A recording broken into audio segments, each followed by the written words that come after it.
Ever wonder how you don't just survive, but absolutely shatter a massive global siege?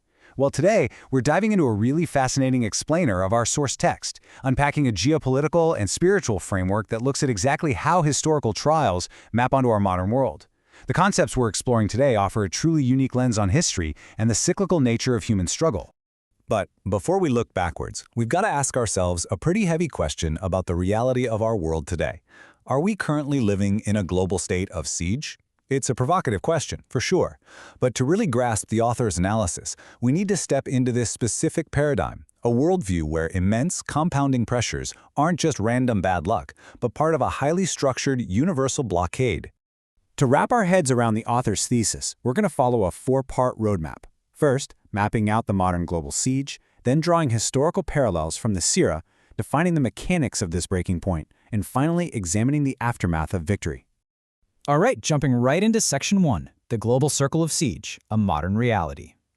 So, the source text makes a bold argument here. It suggests that Muslims today are experiencing a unified state of restriction. The author literally describes it as being trapped inside a vast, unyielding global blockade. We're talking about a continuous circle of siege stretching all the way from the borders of China right to the shores of the Atlantic Ocean. It's not just scattered, localized conflicts. The text frames this as a coordinated, overarching pressure designed to prevent movement and growth. In this feeling of immense universal pressure, it's really the beating heart of the author's analysis.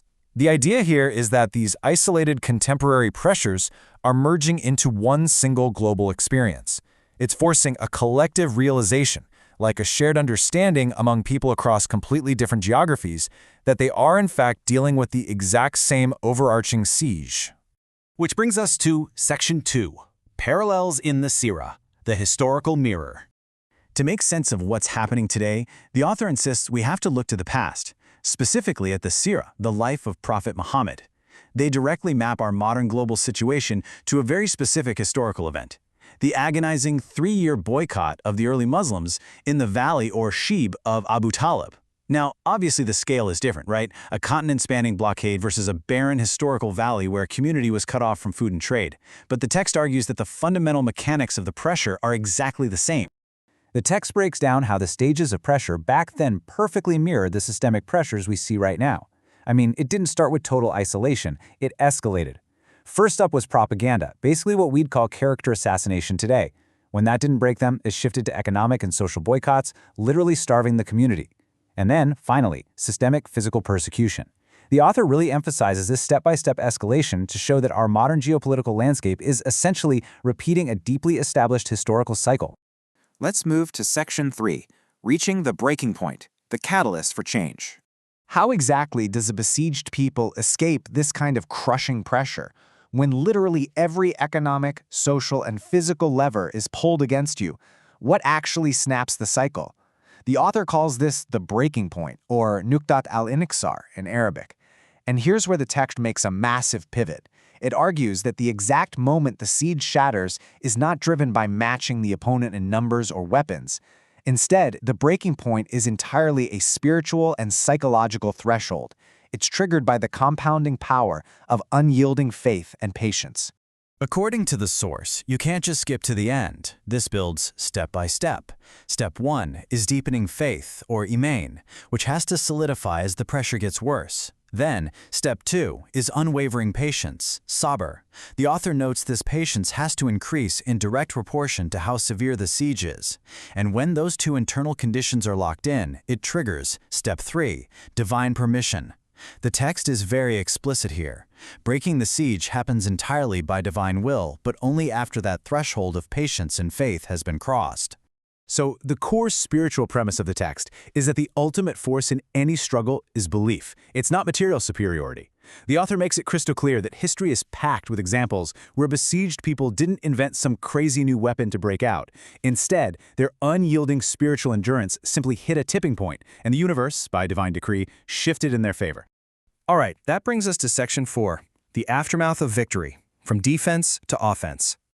Once that breaking point hits, the shift in momentum is absolute and it is incredibly sudden. The overarching theme is that the aftermath isn't just relief, it's an explosive transition.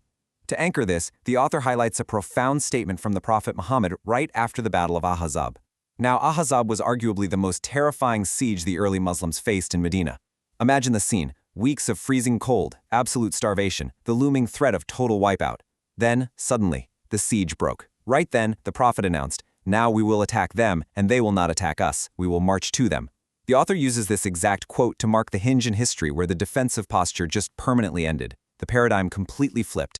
What's truly wild is the stunning contrast between the slow, suffocating drag of the siege and the lightning-fast speed of the victories that follow it. You have years, maybe decades of suffering. Then, boom, the catalyst, the breaking point. And as the author points out, just half a century after these near-annihilation survival scenarios, the Muslim forces achieved the rapid fall of both the massive Persian and Roman empires.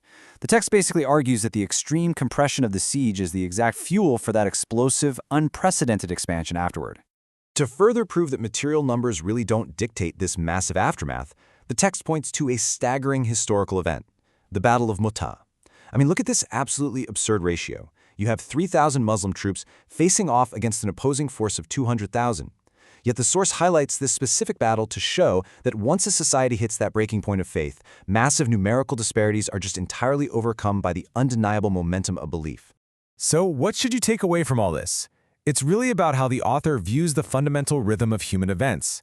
The cyclical nature of history dictates that severe trials, no matter how suffocating or universally applied they feel, they aren't the end of the story. Actually, they're the necessary gateway. The text argues that the intense heat and pressure of a siege are exactly what forges society capable of unparalleled expansion. And we'll leave you with this final thought to chew on regarding our modern world. If, as the source argues, we are currently in a global circle of siege stretching from China to the Atlantic, and if the breaking point is truly dictated by the compounding metrics of faith and patience rather than military might, well, how close are we to that threshold today? I highly invite you to explore the source text further to uncover the full depth of this analysis. Keep questioning the world around you.